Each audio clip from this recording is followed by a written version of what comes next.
পদত্যাগ করেছেন রাষ্ট্রপতি মোহাম্মদ শাহাবুদ্দিন। বিকেলে স্পিকারের কাছে রাষ্ট্রপতির পদত্যাগপত্র জমা দেন তার একান্ত সচিব। ইনি আরও জানাতে বার্তাকক্ষ থেকে যোগ দিচ্ছেন সহকর্মী রিশাদ হুদা। রিশাদ, আমরা জানতে পেরেছি রাষ্ট্রপতি মোহাম্মদ শাহাবুদ্দিন পদত্যাগ করেছেন। এই বিষয়ে তিনি বিস্তারিত আর কি জানিয়েছেন জানাবেন?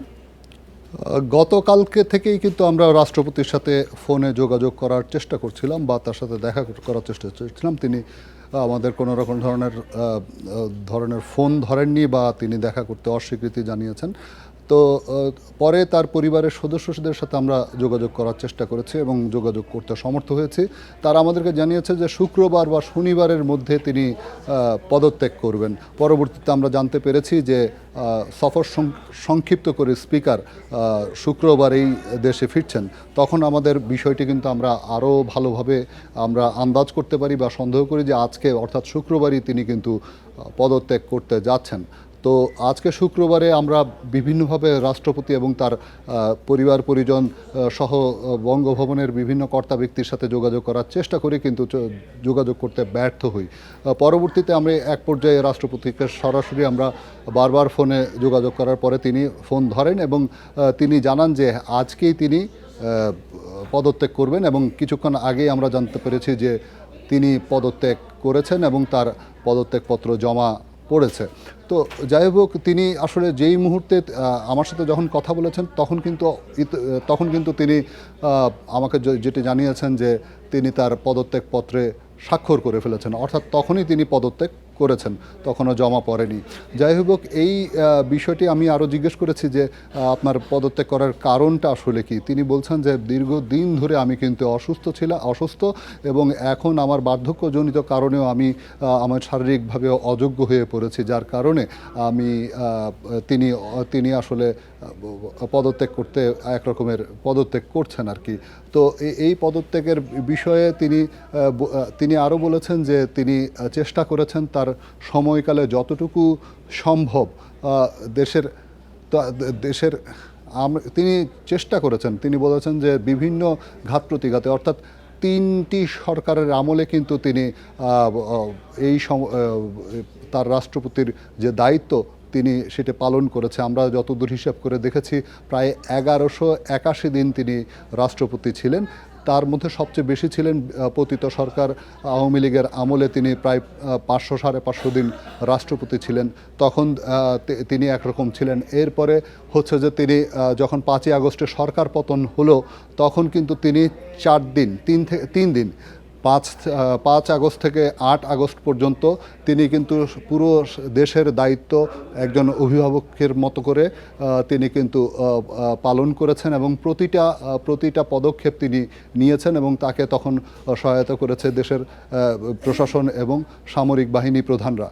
তো এরপরে 8 আগস্ট যখন ইউনূস সরকার অর্থাৎ অন্তর্বর্তীকালীন সরকার যখন আসলেন, তিনি তাদেরকে কিন্তু শপথ পড়িয়েছেন। শপথ পড়ানোর পরে তিনি কিন্তু বঙ্গভবনে ছিলেন এবং শুধুমাত্র একেবারে বলতে গেলে তিনি এটা বিভিন্ন সময় বলেছেন যে তিনি খুব অস্বস্তির মধ্যে থেকেছেন, কারণ তার সাথে অর্থাৎ রাষ্ট্রপতি পদের সাথে এমন আচরণ করা হয়েছে যেটি কিনা আসলে কাম্য নয়।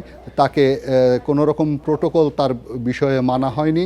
বিদেশ থেকে সফর করে এসে যে মানে প্রধান উপদেষ্টা বা রাষ্ট্রের যিনি এক্সিকিউটিভ হেড, তিনি সাধারণত রাষ্ট্রপতির কাছে এসে রিপোর্ট করেন, তাকে সেরকম করেননি। তারপরে তিনি বিদেশে যেতে চেয়েছেন একাধিকবার তার শারীরিক চিকিৎসার জন্য, সেটিও তাকে করতে দেওয়া হয়নি। তো এই ধরনের বিভিন্ন ধরনের অভিযোগ কিন্তু তিনি করেছেন। গত জানুয়ারিতে যখন আবার গণতান্ত্রিক সরকার এসেছে, বিএনপি সরকার ক্ষমতায় আসার পরে কিন্তু তিনি অনেকটা হাফ ছেড়ে বেঁচেছেন বলে এমনই কিন্তু তিনি বিভিন্ন গণমাধ্যমে বলেছেন এবং তখন কিন্তু তিনি গণমাধ্যমকে তার যে এই দুঃসময় অর্থাৎ অন্তর্বর্তীকালীন সরকারের যে দুঃসময়টা তিনি কাটিয়েছেন সেই বিষয়ে কিন্তু তিনি খোলাখুলি একাধিক গণমাধ্যমকে বলেছেন। তাছাড়া তিনি কিন্তু একান্ত সাক্ষাৎকারে বিভিন্ন সময় বিভিন্ন সাংবাদিকদের সাথে অফ দ্য রেকর্ড তিনি কথা বলেছেন। সেই সময় অনেক সেই সব কথার জের ধরে কিন্তু সংবাদ প্রকাশও হয়েছে। অন্তর্বর্তীকালীন সরকারে আমলে একটি গণমাধ্যম থেকে কিন্তু বলা হয়েছে যে তিনি বলেছেন যে সাবেক প্রধানমন্ত্রী শেখ হাসিনা পদত্যাগপত্র জমা দেননি। এই ঘটনাকে কেন্দ্র করে কিন্তু তখন তার পদত্যাগের দাবিতে বিভিন্ন রাজনৈতিক মহল কিন্তু আন্দোলন করেছে এবং সেই আন্দোলন অনেক 2-3 দিন গড়িয়েছে। পরবর্তীতে প্রশাসন এবং আইনশৃঙ্খলা বাহিনী তত্ত্বাবধানে এবং বিভিন্নভাবে সেটিকে সামাল দেওয়া হয়েছে। তবে তিনি একটি কথা সবসময় বলেছেন যে তিনি পদত্যাগ করতে সবসময় প্রস্তুত ছিলেন, কিন্তু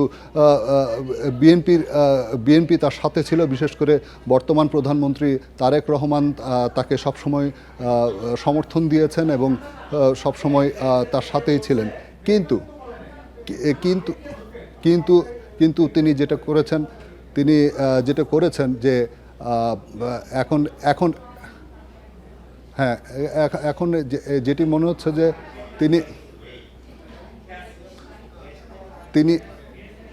তিনি যেটা করেছেন, তিনি সবসময় কিন্তু চেষ্টা করেছেন যে দেশের যে অরাজক পরিস্থিতি সেটা যেন সামাল দেওয়া যায়, সেই অনুযায়ী কিন্তু চেষ্টা করেছেন এবং পরবর্তীতে উনি যখন বিএনপি সরকারের আমলে কিন্তু বিএনপি সরকারের সাথে কিন্তু আপনি আমাদের সঙ্গে থাকুন। আমাদের কাছে একটি ফোন এসেছে, আমরা সেখানে এসে আবার আপনার কাছে আসছি। আজকে কি রিজাইন করে ফেলবেন স্যার? আজকেই করে ফেলবেন স্যার? হ্যাঁ, বললাম তো, জানতেই পারতেছেন। জি স্যার। মৃত্যু কথা একজন একে বিব্রত করা ঠিক না। স্যার কয়টার দিকে করবেন স্যার রিজাইন? তা এত কথা বিব্রত আমার। আচ্ছা ঠিক আছে স্যার। Okay sir. রিশাদ, আমরা রাষ্ট্রপতির সঙ্গে আপনার ফোন আলাপ শুনলাম, এই ব্যাপারে যদি বিস্তারিত কিছু বলেন। হ্যাঁ, আপনারা দেখলেন যে যেই ফোন আলাপের কথা আমরা বলছিলাম তার খণ্ড বিশেষ আমাদের টেলিভিশনে উপস্থাপন করা হলো। তো এটি আসলে মূলত হচ্ছে যে তিনি বলেছেন যে তার যে শারীরিক অসুস্থতা এটা কিন্তু আজকের নয়, গত 2 বছর ধরেই কিন্তু তিনি অসুস্থ।